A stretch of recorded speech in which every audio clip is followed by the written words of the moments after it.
Welcome to the How to Be Awesome at Your Job podcast, the show where brilliant professionals share how to sharpen the universal skills required to flourish at work. Enjoy more career fun, wins, meaning, and money with your host, Pete Makaitis. Hello and welcome to episode 889 with Cheryl Strauss Einhorn. Cheryl's back because she's got some more perspective on problem-solving, decision-making, and in particular, your specific problem solver profile and how that influences the way you think about stuff. So you'll learn 1, the key to countering bias in decision-making, 2, the 5 problem solver profiles and which one you are, and 3, how to work with different types of decision makers. So if you want to check out the show notes or the transcript or the links to items that we've referenced, please visit us over at awesomeatyourjob.com/EP889. Now here's a bit about Cheryl. Cheryl Strauss Einhorn founded Decisive, a decision sciences company that trains people and teams in complex problem-solving and decision-making skills using the AREA method. AREA is an evidence-based decision-making system that uniquely controls for and counters cognitive bias to expand knowledge while improving judgment. Cheryl developed AREA during her 2 decades as an award-winning investigative journalist, writing for publications ranging from the New York Times and Foreign Policy magazine to Barron's and the Stanford Social Innovation Review. Cheryl teaches at Cornell University and has authored 3 books: Problem Solved, A Powerful System for Making Complex Decisions with Confidence and Conviction, about personal and professional decision-making, and Investing in Financial Research, a decision-making system for better results about financial and investment decisions. Her new book about problem solver profiles, Problem Solver, Maximizing Your Strengths to Make Better Decisions, was published in March 2023 by Cornell University. You can learn more about Cheryl by checking out her TED Talk or visiting her website, areamethod.com. Big thanks to Cheryl for sharing her wisdom with us. And big thanks to our sponsors. Check them out. One sponsor to check out is Storyworth. Whenever I'm thinking about meaningful Father's Day gifts, Storyworth leaps to mind. Storyworth helps you preserve precious memories and stories from your father for years to come. Each week, Storyworth emails your loved ones a thought-provoking question that you get to help pick, such as, what's the bravest thing you've ever done? I personally love the prompt so much that I have refreshed Storyworth's questions page many times looking for more. Storyworth makes the writing process super quick and easy. All your loved one needs to do is respond to that email with a story, and then you get a quick copy of that. And after a year of this fun, Storyworth compiles your loved one's stories and photos into a beautiful keepsake hardcover book that you'll be able to share and revisit for generations to come. Families love Storyworth so much, they've got 25,000 5-star reviews on Trustpilot and have millions of stories preserved. So give all the fathers in your life a unique, heartfelt gift they'll all cherish for years. Storyworth. Right now, you can save $10 on your first purchase when you go to storyworth.com/awesome. That's storyworth.com/awesome to save $10 on your first purchase. One sponsor to check out is Harvard Business Review. This brilliant magazine, published at hbr.org, is the leading destination for smart management thinking. Fun fact, HBR has been mentioned in 108 episodes of the show. That's because HBR has great stuff that comes up often. They've got explainer videos, podcasts, real-world case studies, and much more. I think of HBR each night that I put on my special orange glasses. Their article, Will Blue Light Glasses Improve Your Sleep?, revealed that those who wore them reported better sleep and a 7% improvement in work performance as compared to those who wore the sham glasses. So I cite HBR anytime anyone tells me that I look silly wearing them. Now, much of HBR's content is available for free when you sign up at their site. Subscriptions that get you unlimited content cost $10 a month. If you visit hbr.org/subscriptions and enter the promo code AWESOME, you can save 10% off of that subscription. Again, to save 10% off of your HBR subscription, go to www.hbr.org/subscriptions and enter the promo code AWESOME. And big thanks to our sponsor, Acorns. Acorns makes it easy to start automatically saving and investing for your future. You don't need a lot of money or expertise to invest with Acorns. In fact, you can get started with just your spare change. Acorns recommends an expert-built portfolio that fits you and your money goals, then automatically invests your money for you. NerdWallet.com, whom I love on these sorts of matters, gives Acorns a whopping 4.7 stars and says, quote, if you want to make the most of your spare change, there's no better place to do that than Acorns. Head to acorns.com/awesome or download the Acorns app to start saving and investing for your future today. And we got a legal disclaimer here. It may not be representative of all clients. Tier 1 compensation provided. Compensation provides an incentive to positively promote Acorns. View important disclosures at acorns.com/awesome. Investing involves risk, including the loss of principal. Please consider your objectives, risk tolerance, and Acorns' fees before investing. Acorns Advisors LLC, Acorns, is an SEC-registered investment advisor. Brokerage services are provided to clients of Acorns by Acorns Securities LLC, member FINRA/SIPC. For more information, visit acorns.com. Now, here's Cheryl. Cheryl, welcome back to How to Be Awesome at Your Job. Thank you. So good to be here with you.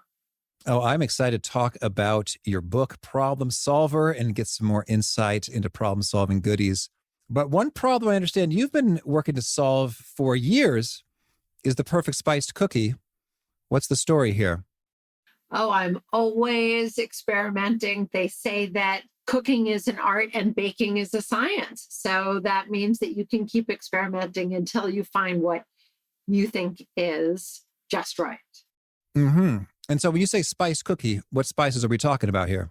Oh, I really throw in the kitchen sink. I like a lot of ginger. I think Oh, yeah. ginger is like this secret ingredient, and then a little bit of cayenne and all sorts of nuts thrown in so you get really good texture. Did you go with the spiced ginger or the powdered ginger? Oh, sorry, the the fresh ginger or the, No, yeah. no, I like the fresh ginger. I like the Mm-hmm. fresh ginger. And I think something that people don't appreciate enough is that you actually don't have to peel it. The peel is No actually kidding? good for you. So I do recommend cleaning that first, but make sure that you leave that on.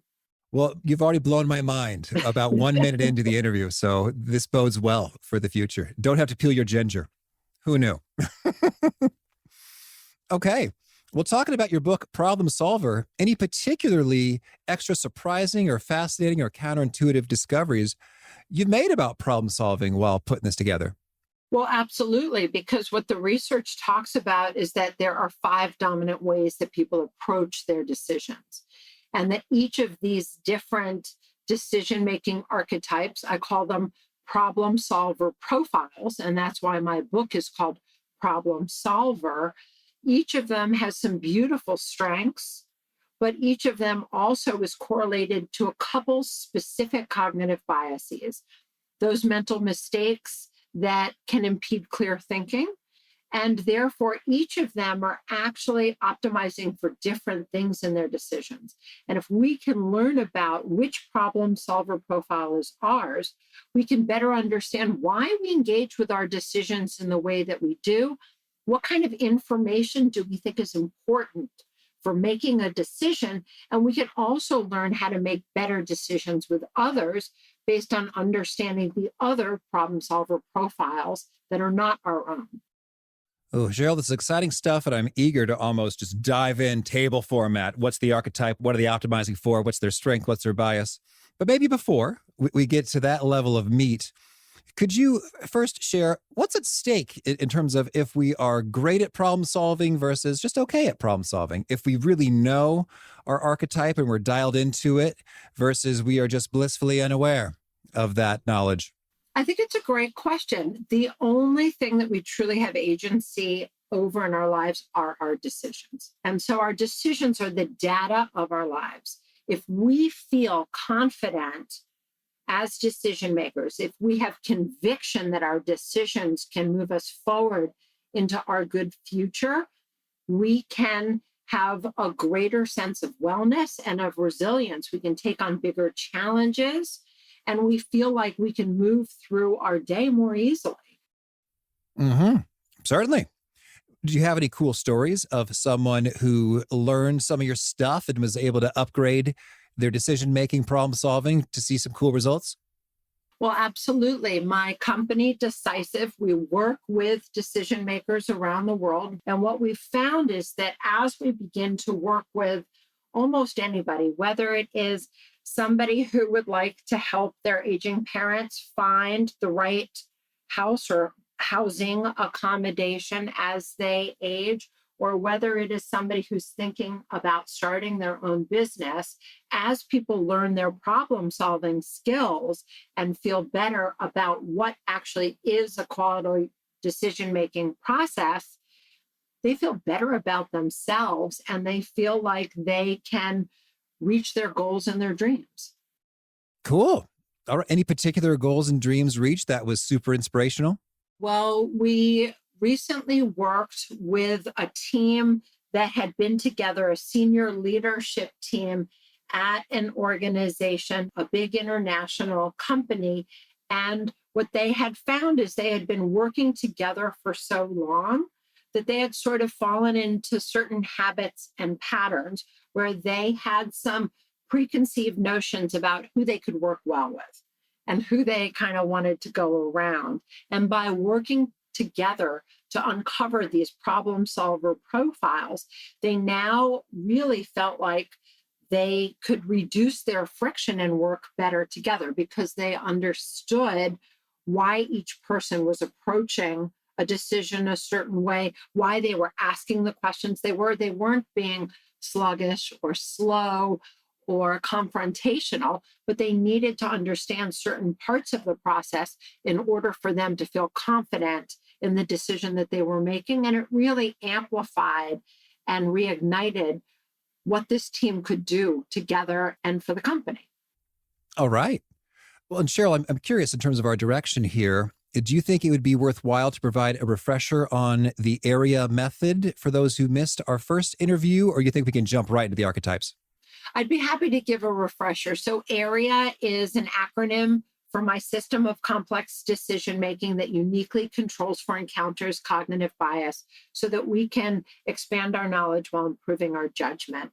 And basically, it's an order of operations where the A absolute gets up close on the target of your decision. The R relative then puts that decision into the broader context and collects information from related sources. Exploration upgrades your research beyond documents to identify good people and ask them great questions. It's interviewing. Then AREA exploitation is a series of creative exercises to test your evidence against your assumptions. This is a new piece of decision making, which really helps you to strength test your decisions. And then the final A, analysis, helps you think about failure, which is so important because if you can identify how and where your decision could fail, you can shore up and prevent that weakness and also have a signpost to tell you when something is going awry in the execution phase and when you might need to make a new decision. So that is just a brief summary of the AREA method as an end-to-end system for complex problem solving that includes all of the different perspectives and really helps you to end up with a decision that has a good chance of succeeding. Okay, Cheryl, that's lovely. Thank you. So we're all situated there. Okay, so we talked about cognitive biases a couple times. Now, I am familiar with this term and I find them so fascinating. I one time in my prior home in Chicago had this beautiful poster, the Cognitive Bias Codex. Maybe you've seen it. It's got a brain in the middle and then it's just nicely sorted, like all these cognitive biases. I think they're like over 150 into like segments. It was lovely, but it didn't successfully make it through the move. But we'll link to that in the show notes for anybody who wants to buy this beautiful piece of art. But what is a cognitive bias? Basically, it's a heuristic. It is a mental pathway, a way of thinking that actually can help us to make the many small decisions that we have during the day, but that don't go away when we're solving for complex problems. Let me give you a couple examples of things I think we all do. One is the liking bias.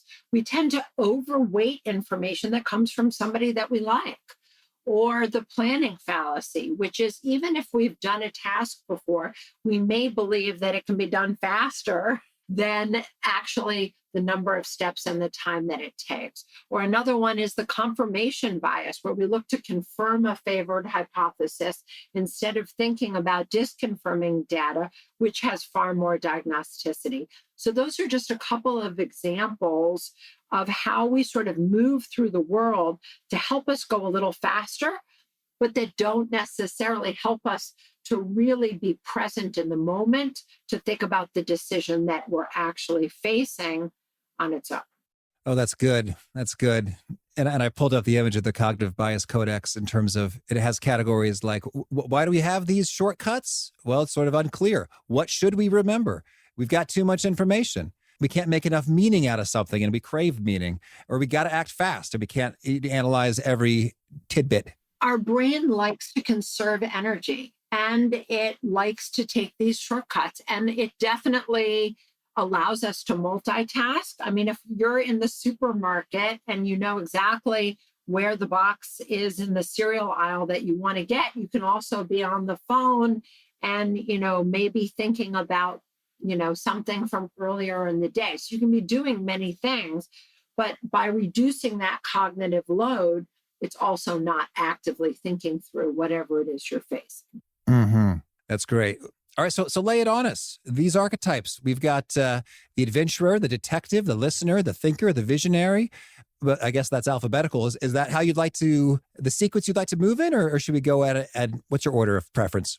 That's perfectly fine. One is not better than the other. As I said, they each have beautiful strengths, but each of the problem solver profiles are optimizing for different things in their decisions. So the adventurer is a confident decision maker, and he or she really favors making a lot of decisions. And there's an underlying optimism bias to this, because if they make a decision and it doesn't work out the way they want, guess what? They always can make a new decision. And so this is really a great person to have in your friend circle, in your colleague circle. They really help to make sure that you continually have momentum. The detective, that's what I am. This is a slower and more evidence-based decision maker. For me to make a decision, if you don't come to me with data, I really have trouble hearing you. I want you to substantiate it. And that has an underlying confirmation bias to it, which is that I can find the facts that I need to be able to share with you why my hypothesis is the correct one. And so this is somebody, when you really want to be able to prove it, the adventurer can help you find the data that you need. The listener is a relational, collaborative, inclusive decision maker. And for this kind of a problem solver profile, they have an underlying liking bias. They tend to have a trusted group of advisors, and they tend to overweight information that comes from those people, and they are people-centered. The thinker is your slowest decision maker. This is somebody who really likes to explore their options. This can have a kind of frame blindness to it, because they tend to look at the options against each other, which can circumscribe how they see and understand the problem. And then the visionary is a creative, open-ended decision maker. This is somebody who has an underlying scarcity bias. They overvalue things that are original and things that maybe have not actually been on the table in the discussion, and that can also make them seem off topic. And so what I think you can see is that each of these different problem solver profiles value different parts of decision making.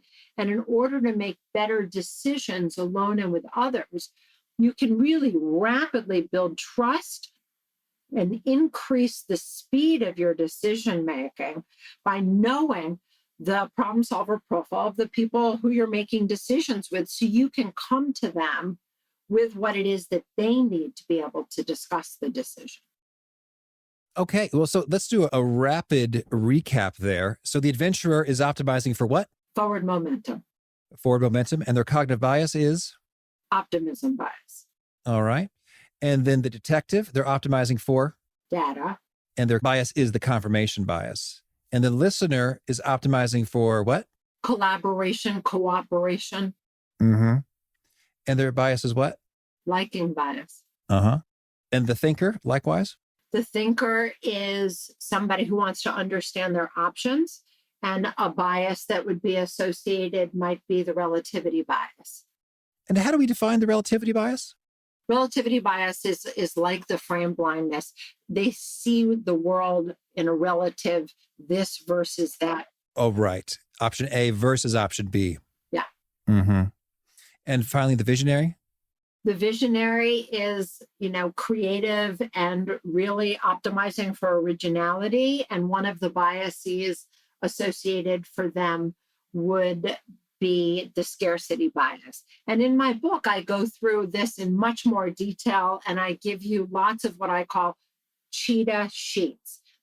Can I describe why I call them cheetah sheets? So the cheetah, while she's the most fearsome hunter and can accelerate up to 60 miles per hour, her hunting prowess is actually from her deceleration. And she decelerates up to 9 miles an hour in a single stride. That gives her agility, flexibility, and maneuverability. And that's what you need in quality decision making. And so throughout all of my books, problem solved on personal and professional decision making, which introduces the area method, investing in financial research about business, financial, and investment decisions. And this newest book, Problem Solver, I have cheetah sheets throughout, which are worksheets that help you be a more agile and flexible decision maker. And each of these worksheets allows you to take the skill that you're building and basically plug it right into your day. It gives you a series of questions that I ask that, as you answer them, help you to really be able to use the tools and the skills of each of these problem solver profiles. Nifty. All right. And I'm curious, do you have a sense of what proportion of people are adventurers versus detectives versus listeners?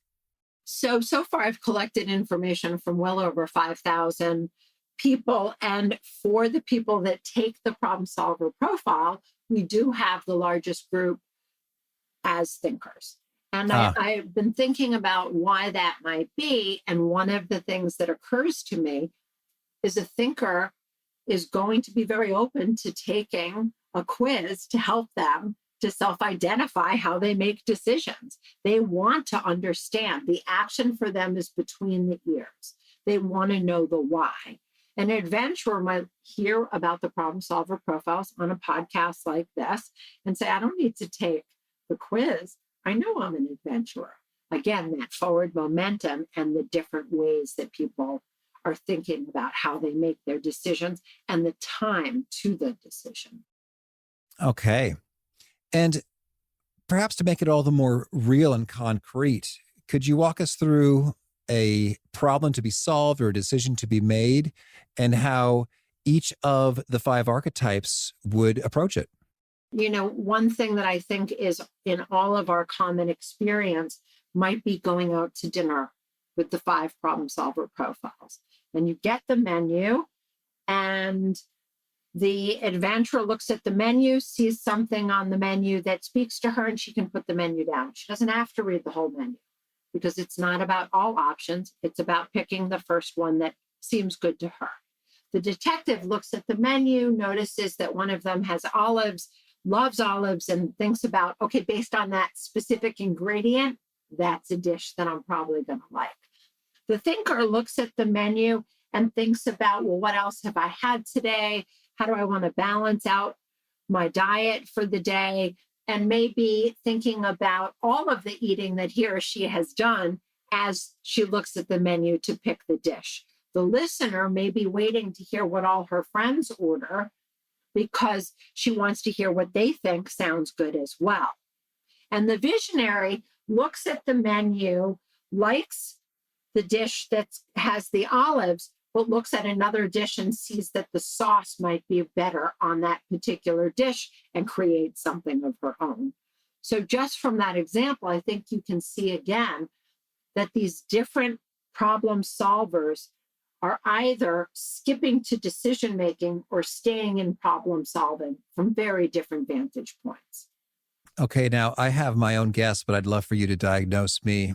When I'm looking at a menu, I find what I'm most often after is I want to be full and satisfied in a very efficient way per calorie, while also experiencing deliciousness and novelty. So I'm looking at every option and I'm sort of like crossing them. I look at every option. I eliminate every one until I'm left with perhaps 2 or 3 finalists. And sometimes one just pops off because, hey, someone else is eating the other one. So I've got the variety. And other times I will. I've asked this question many times to wait staff. It's like, which one is heartier? Or which one is the most delicious and unique in your opinion? And I guess I really am kind of with everything. I'm all about optimizing experience relative to the criteria and values that matter most to me. Well, first, just the sheer amount of things that you're thinking about and that you're weighing against each other, hearty, savory, new, what does the waiter think? Oh my goodness, this sounds like a thinker to me. You've really got a lot going on. And while you can certainly have elements of listening and elements of novelty, you're not optimizing for forward momentum. The pace of That's the true. decision doesn't matter to you as much as making the right decision according to the criteria that you've identified. That's fun. And when I do want to go fast, I use the Chipotle app because I've already done all the thinking, and this is the exact bowl that I want. And that's very exciting to the thinker.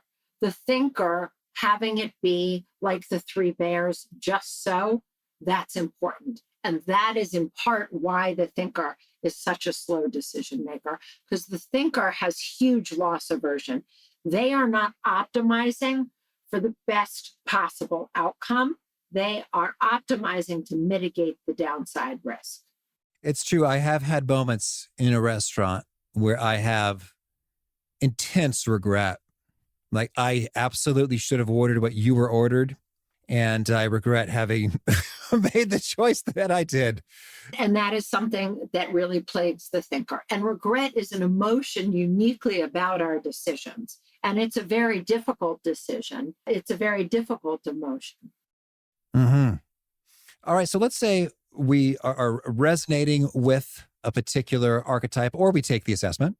And well, first of all, let us know what's the quickest, easiest way we can learn what our archetype is. Well, you can go to app.areamethod, AREA method.com, and you sign up for it, and you can take the problem solver profile, and then you can learn more about it and how to use it by reading Problem Solver, my new book, which goes through how to really put it into practice, or obviously by getting in touch with me and working with me to help you and your team or your family or your friends in making decisions using this new knowledge. All right. So let's say we've got a sense for, okay, I'm a thinker and I'm working with an adventurer, just for example. What do you think are the key implications in terms of, so now how do I live my work life differently with this knowledge? Well, you have a really asymmetric risk reward between these two, because the adventurer wants the forward momentum and the thinker wants to understand the why and to explore the options. And so in a way, this can be just a wonderful group together because they're really thinking about the problem differently. And if you understand that, the adventurer then doesn't have to feel frustrated that the thinker really needs to know that he or she has understood the why and the options. And the thinker doesn't have to look at the adventurer and say, why is this person in such a rush? And together you can really use each other's strengths to make a decision that you both can feel good about. Mm-hmm. All right. Well, tell us any other top tips or implications that we should bear in mind as we explore this stuff. Yeah, I think this is transformative. First, I don't think that we really think that much about intellectual diversity. And the fact that the different problem solver profiles are optimizing for different things means if you can bring in questions from all five of the vantage points, you can have a much more fulsome understanding of the problem that you're solving. And you also no longer, as I was mentioning, need to denigrate how other people approach their decisions. Somebody is no longer hasty. They are optimizing for forward momentum. And somebody is no longer sluggish or too slow. For instance, like the thinker, this is somebody who really wants to make sure that they're mitigating the downside risk. And so I think it can give you a really beautiful appreciation for these different ways that people problem solve and remind you that your way is not better. It's just different. Mm-hmm. Well, so I'd like to delve into that a little bit in terms, I can understand the style and process can be neither better nor worse, just different. I suppose I'm wondering about if someone has a capacity as an officer, executive, director, agent of an organization, whether it's government or nonprofit or, corporation, like to maximize shareholder wealth is the sacred, I guess, oath of executives of publicly traded corporations, according to my finance curriculum from the University of Illinois. But in that world, in some ways, it seems like, what is to be optimized for is kind of part of the job description, if you will. And so from like a results perspective, I guess not so much a process perspective. So just wrestling with that, how do you think about these matters? All of these problem solver profiles are excellent leaders and bring very different kinds of energy to their leadership. So all of them can be very successful no matter where they are in, the for-profit or the nonprofit world.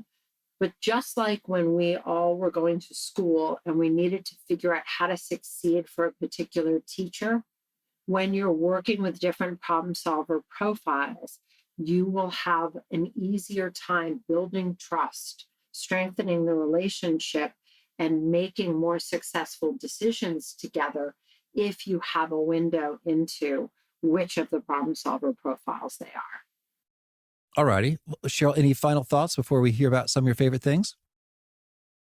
No, I just think that this is absolutely transformative in my own life. As I have applied this, I never would have imagined how this was able to help me with relationships, both new and ones that I've had for my entire life. So I think it's an incredible piece of research, and I really hope that it can help other people in feeling better about their own decisions, but also very much in making decisions and having good relationships with others. All right. Well, now could you share with us a favorite quote, something you find inspiring?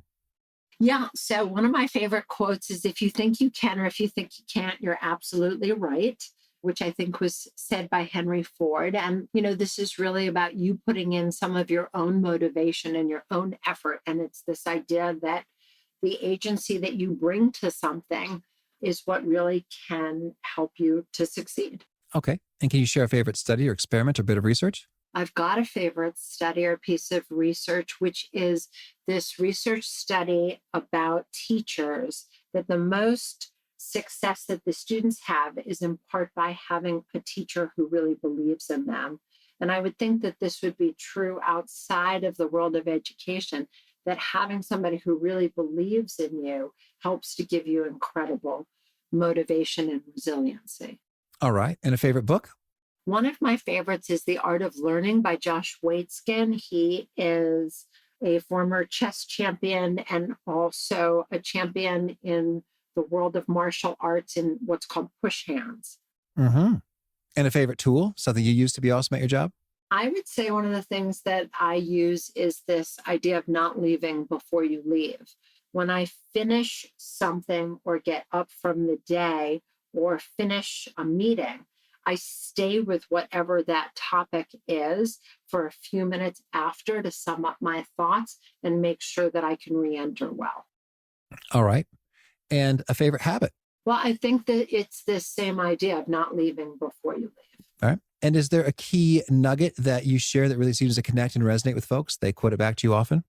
I think it's this idea that there's two kinds of learning. There's knowledge and skill. And for me, decision-making is a skill, which means I can teach you those skills and they can be yours. All right. And if folks want to learn more or get in touch, where would you point them?